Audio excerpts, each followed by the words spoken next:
The round of 16 has begun. 2 teams are already going home, while 2 others have booked their place in the quarterfinals, the final 8. What's up, guys? I'm Adrian, and welcome to my coverage of the World Cup. Subscribe if you're new here, as I post every single day that there has been matches. Our streak goes back 13 days now, I believe, so let's get into this. Finish your chances. That is the motto of this sport, especially when you are an inferior nation coming up against a big boy that, yes, they may be an underperforming big boy, but the quality of the players that they have will always give them the advantage.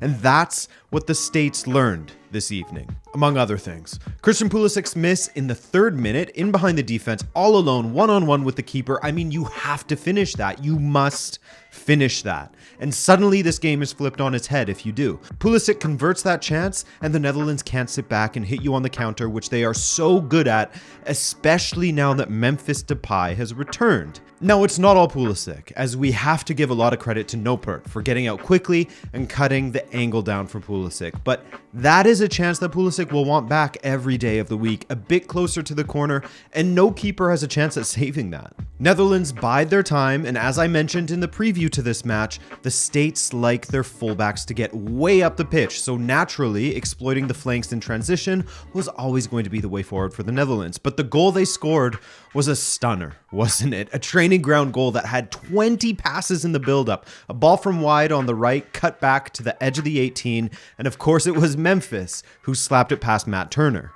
It kind of came out of nowhere for the Netherlands at that point in the match at least, but that's just how they have been playing in this tournament, isn't it? From their first shot on target, again, they score again. From their second shot on target, yes, they scored again. They are the most efficient attacking team in this tournament, I swear. And it was the same goal. Ball worked down the right flank, cut back to the edge of the box, and this time Blind slapped it past Turner.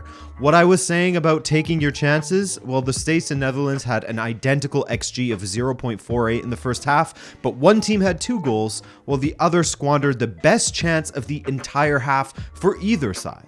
It was Groundhog Day in a sense, and wouldn't you know it, early in the second half, the same approach nearly brought the same results. Now with the added threat of Steven Bergwijn on the pitch, someone Memphis himself said he prefers playing with up top, by the way, there was even more trouble for the United States. From 2 attacks, the Dutch nearly scored twice, and wouldn't you know it, the attacks came down the States' left flank, where Robinson was either pushed way up the pitch or blown by. The lack of adjustments there was worrying, but not really surprising when it comes to Greg Berhalter.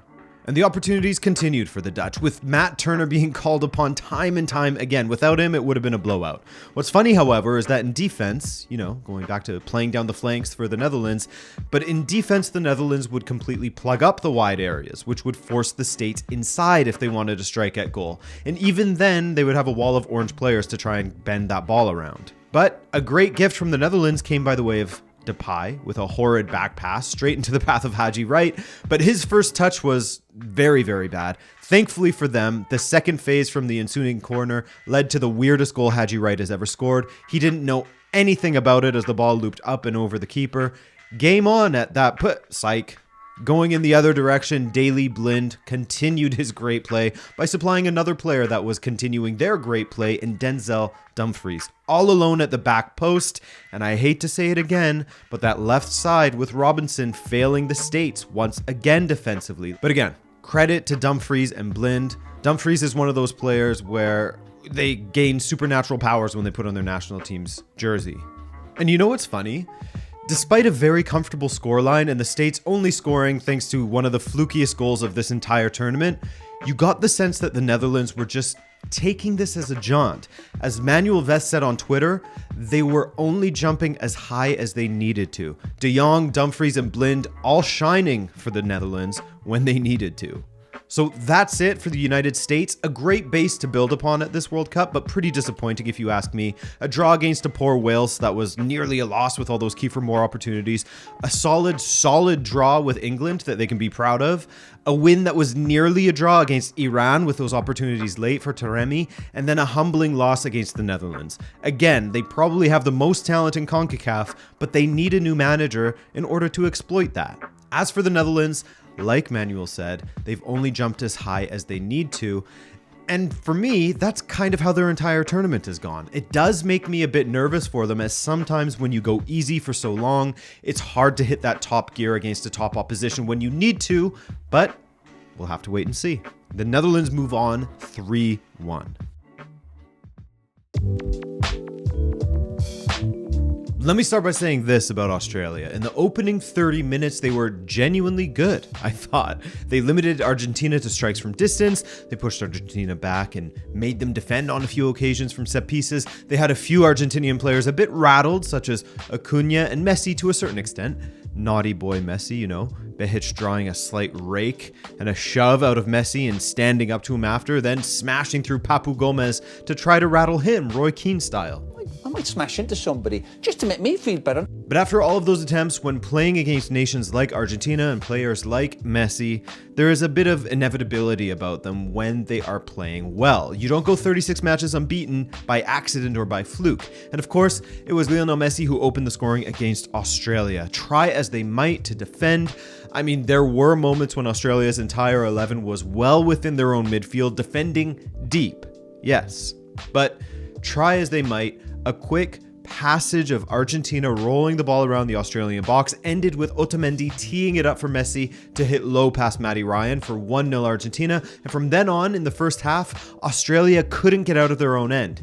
They had spent their fuel early in the first 30 minutes. From there, Argentina just looked way too in control, didn't they? Way too calm. Not in a negative way necessarily, more that there just wasn't any sign of danger from Australia, and this match sort of reverted to what everyone would have expected it would revert to, Argentina in control, but actually, to their credit, Argentina didn't have a ton of chances in the second half. A miss here and there, but nothing crazy, at least early, that is. Then, tragedy. As Matty Ryan was caught dwelling on the ball far too long, he tried to split the D, aka split the pressing Argentinians into Paul and Alvarez, but while he wriggled away from DePaul, Alvarez was on it to take it off of his boot and then roll the ball into the empty goal. 2-0 Argentina, and they started bringing on reserve players from there, such as Lautaro. Only a reserve player due to his current poor form, however. You'll remember he had a couple of offside goals against Saudi Arabia, and since then he hasn't been the same. Speaking of reserve players, I did indeed see that Dybala exists. He is alive and he still plays football, I think, as we saw him warming up to come on in the second half. Whoa, out of nowhere, Australia got a goal. And it was a funny one, wasn't it?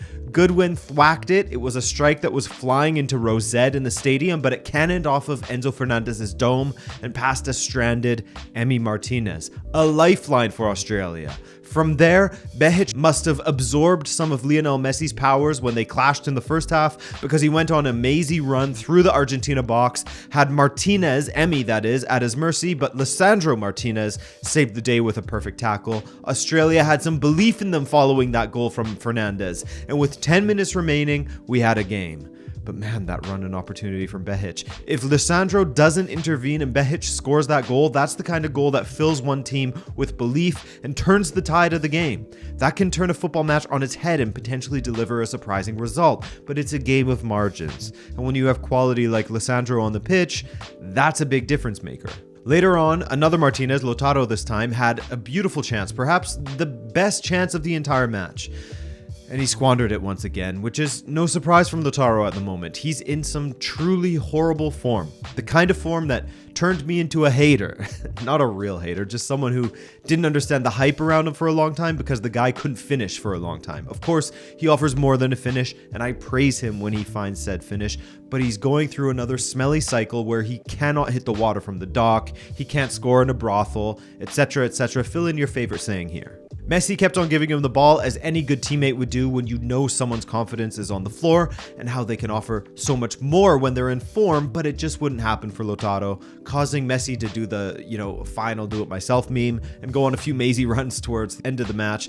But it was Australia that nearly equalized. With 30 seconds left of added time, the ball fell to Kual with Martinez at his mercy, but Martinez rushed out to cut down the angle and deny Australia of an equalizer, and he was rightfully dogpiled by his own defenders for doing so. So Argentina hang on. In saying that, though, they really should have had more than just a 1-goal advantage. That's true, but it's also true that Australia, with the Kowal and Behic chances, were denied by some brilliant defending and goalkeeping from pushing this to extra time. A performance to be proud of from Australia. Out, but not out with a whimper in the slightest. A huge performance from a team that was unfancied in comparison to previous editions of the Socceroos. For Argentina, they are continuing to get better and better going forward, and Messi was genuinely scary at times on the dribble. He's really coming into form. Alvarez is an incredible talent. De Paul and Fernandez were brilliant in the midfield, but they do give up chances to their opponents, and against a team like Netherlands, who have shown how efficient they can be in the attack, they could be made to pay. But that's a worry for another day. Argentina move on, and as mentioned, they will face the Netherlands in the quarterfinals. Our first matchup is set. 2 of the final 8. Guys, thanks again for joining me for this one. I appreciate all of the support on the channel recently. It's really been touching, man. I love this game, and I love sharing my thoughts about it and reading yours. So thank you guys. More to come tomorrow. We go again. Ciao.